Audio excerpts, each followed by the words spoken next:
केंद्रीय स्वास्थ्य मंत्री डॉक्टर हर्षवर्धन ने कहा कि मुझे व्यक्तिगत रूप से लगता है कि शायद जनवरी के किसी भी सप्ताह में हम भारत के लोगों को पहला कोविड-19 वैक्सीन शॉट देने की स्थिति में हो सकते हैं। जहां तक पहली वैक्सीन को मिलने का सवाल है, हमारी सबसे बड़ी प्राथमिकता शुरू से आज तक ये रही है कि वैक्सीन के मसले पे जो सेफ्टी का इशू है ना, और जो इम्यूनोजेनेसिटी का इशू है,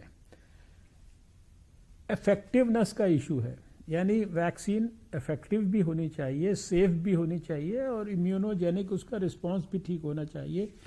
इसमें भारत किसी भी किस्म का कोई कॉम्प्रोमाइज़ नहीं करने वाला है और हमारे जो रेगुलेटर्स हैं बहुत गहराई और गंभीरता से सारे डाटाज को स्टडी कर रहे हैं।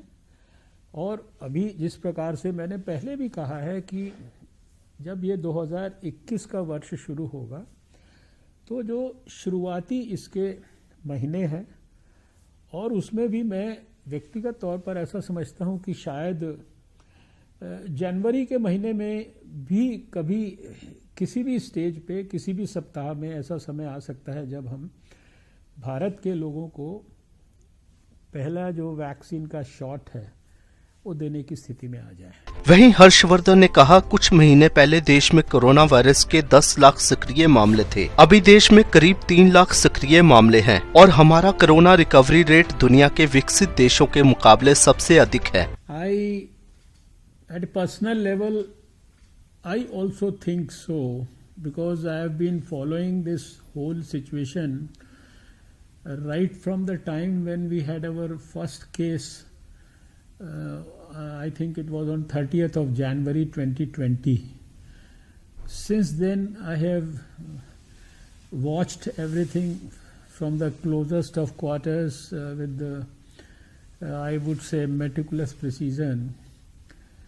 And right now, if I compare the things, how they are happening during the last 3-4 months, I think things are significantly in a declining phase. I say that because right now you have just about 3 lakh active cases in the country. A few months back you had almost 10 lakh cases.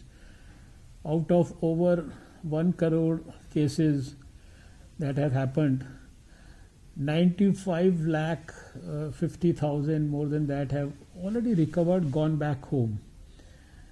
We are having the highest recovery rate in the whole world, between 95 and 96. I feel that the worst may probably be over, but with a strong, you see, a note around caution that we need to be very, very strictly following the COVID appropriate behavior. We cannot afford to relax on that front. So the major tool against COVID or achieving success in this fight will ultimately be this mask and of course hand hygiene and physical distance that we are all supposed to follow. इस दौरान हर्षवर्धन ने कहा कि अगर कोई corona vaccine नहीं लेना चाहता तो हम उसे मजबूर नहीं कर सकते। सरकार की तरफ से तो ये सारे लोगों को प्रयास है कि भाई सबको वैक्सीन मिलना चाहिए और इनको देना है और हम उसके लिए तैयारी कर रहे हैं और हम उसी के लिए लोगों को शिक्षित भी करेंगे कि ये वैक्सीन सेफ है, आपके प्राण की रक्षा के लिए है, आपके फायदे के लिए है। तो हमारी तो कोशिश यही है कि जो हम प्रायोरिटाइज कर रहे हैं हर एक व्यक्ति वो वैक्सीन ले और उसी लिए मैंने आपको जैसा कहा कि कोई वैक्सीन हेजिटेंसी के इश्यूज होंगे तो उनको भी लोगों को शिक्षित करके एड्रेस किया जाएगा। सवाल ये वॉलंटरी होगी या मैंडेटरी होगी? नहीं, आप देखिए, अब आपने मेरे मान लीजिए इस 30 करोड़ की लिस्ट में आप भी हैं और आपको मैंने मैसेज दिया कि आप कल सुबह यहाँ पर आइएगा, आपको वैक्सीन लगनी है। अब आप नहीं आते हैं, उसके बाद मान लीजिए दोबारा फिर से प्लानिंग में आपको नेक्स्ट दूसरे जगह पे कहीं आपका नाम डाला जाता है, आप फिर भी नहीं आते हैं।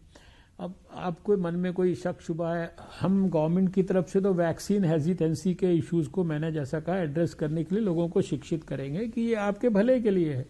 लेकिन अगर इसके बावजूद भी अगर कोई मान लीजिए दृढ़ निश्चय कर ले कि भाई मेरे को नहीं लगवानी है, तो ज़बरदस्ती तो जो है फिर तो उसको फोर्स तो नहीं किया जा सकता ना।